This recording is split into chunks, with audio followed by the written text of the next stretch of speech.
All right, welcome whiskey people. Welcome to the Whiskey Cantina. I'm Jared. I'm Ray. We got a very good video for you guys today. Do we? Yeah. Neither one of us really know.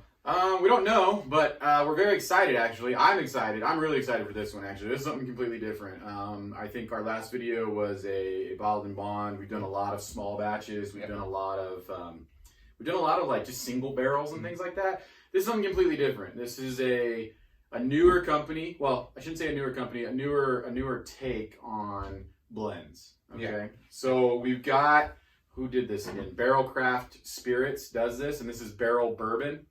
So interesting, right? We were looking this up and we wanted to try this. We saw these bottles kind of laying around at different places, and I mean they were going from prices anywhere from $80 up to like 120.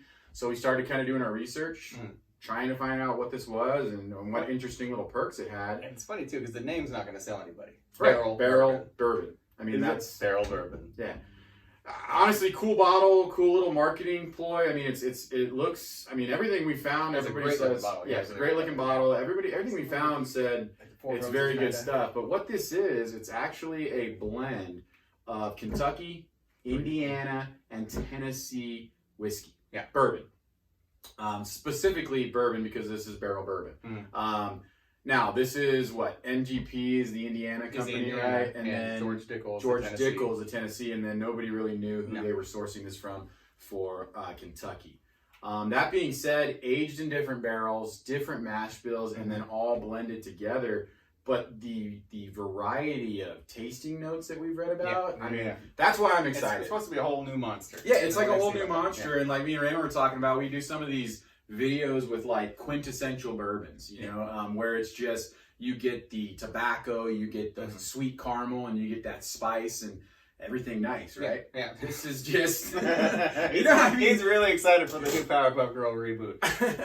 I'm just excited to try this because I feel like it's going to be something different. And I love bourbon. Don't get me wrong. Bourbon's my thing. And the research I've done on the notes, it really feels like we're going to get some different notes. Some notes we haven't had before, which kind of reminds me of the, what was it, 1790? 1792. When we hit with that floral, and that was so exciting. Hit with the floral. Yeah. This is supposed to, have an orange zest to it, which again, that really is your floral note, sort of sweet floral. We haven't picked up on a lot of cherry, and whenever I watch these videos, they're always picking up on cherry. Yeah. Cherry's supposed to be pretty forward in this too, so I'm going to go looking for that. So by the end of this video, we could have smiles on our face, or we could be pissed off that we just spent $90 on something that is just thrown together haphazard. I kind of think we'll be halfway through the bottle at the end of the video, but let's see what happens. So you can start to pour. I think real quick, I did want to touch base on this, people. This is a 10-year, so this is a blend of 10 and 11, lowest being 10. And then this is cask strength, which is 108.86 proof. So we are getting a very, very notable proof as well. All right. Color's a little bit lighter, looks like. A little bit lighter.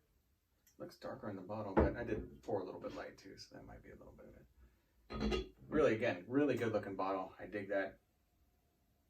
I like the orange notes on there. Oh, yeah. Now, I'm not getting hit with floral, but I am getting hit with some of the fruit. I mean, peach. I guess you could say, peach, orange. So I would say you're supposed to pick up on a lot of the orange zest. I'm not picking up on it, but peach and apricot, something, smells that are a little bit more subdued almost. Yeah. I do pick up on those for sure. Not picking up on any of the cherry in the nose. Now, for 108 proof, though, if you really kind of tilt this, we didn't pour too heavy, but if you tilt this and you get that close, you don't get that unbearable burn in your nostrils. No, if you go looking for it, you'll get it, but it's not hitting you in the nose right away. I mean, all I'm really getting is sweet. I mean, just sweet and fruit. All right, I want to try. It's going in. It's supposed to be a little bit oily on the palate, which again, I've heard about a lot, and I'm going to go looking for that. I'm supposed to get some of the citrus, maybe some cherry or strawberry. You know what's funny? Is I'm totally getting the Tennessee. Are you not getting that charcoal filter? Oh, wow. That's that Jack Daniel's Dickel Tennessee whiskey charcoal filtered.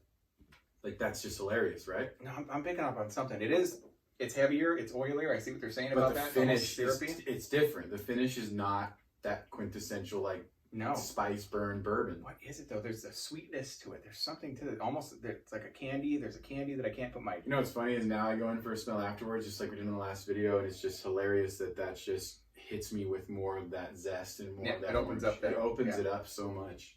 Wow, this is really good.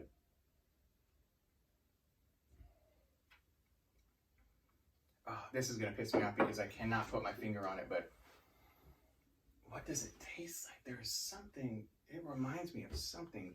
This is terrible content, but I cannot put my finger on it. Maybe it's like a bubble gum. No, that's really good though. I'm not picking up on like too much of the citrus on the palate for me though. No. I'm getting, honestly, like, I don't know why. All I'm thinking about on the finish is like that. I hate to do it, but I'm comparing it Jack Daniel's single barrel, or even your Dickel like barrel select type stuff, or even just your regular Jack Daniels. You get that like finish on that. Finish, yes. It's like that. Usually on bourbon you get the wood. This you get almost like I don't want to say charcoal because I don't know if this was even charcoal filtered, that Dickel. But it's like, you get what I'm saying? It's like, it's not the wood. You don't get the oak. It's like, God, I wish I could put my finger on it too. Man, wow, this is good stuff. I found the flavor that I'm tasting. Strawberry cream. Like the little candies, those little old folk candies. We'll say. There's a strawberry cream flavor to this because it is really creamy. Because it's heavy on the strawberry, but there's a sweetness to it, the creamy sweetness to it. Yeah, it's like strawberries and whipped cream, man. That is so flipping good. This is one of my favorite bottles that we've tried. Wow. Yeah, I kind of see what you're saying. Strawberry. Man, it's just, maybe that's the oiliness that leads to the creaminess. I don't know. I'm really happy. I'm happy, folks, because he's happy. Well, you know, we wanted to get something interesting. You know, we wanted to get something, and we were looking at these, but I was a little nervous. Like, price, it's kind of high price, but is it going to deliver?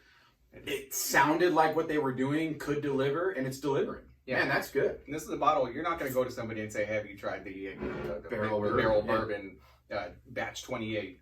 Well, no, you know. Right. And you know what's funny is this is batch 28. This is a 10-year. They had batch 27, which I believe was a 9-year. So for me, in my mind, I was like, oh man, I got to get the 10-year, right? An extra year. That was how I looked at it. And you know what's funny is all the reviews I saw, the batch 27 9-year is more sought after and even better than the 10. I mean, it's 1 year. Again, it was just kind of funny for me. It was all about like, well, wait a minute, that's been aged an extra year. Yeah, I mean, that's psychological, man. It works like that, but.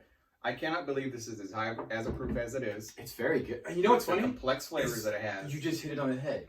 How high of a proof that it is. It doesn't feel like 108 at all. It's more. It reminds me more of some of the more Irish stuff that we had.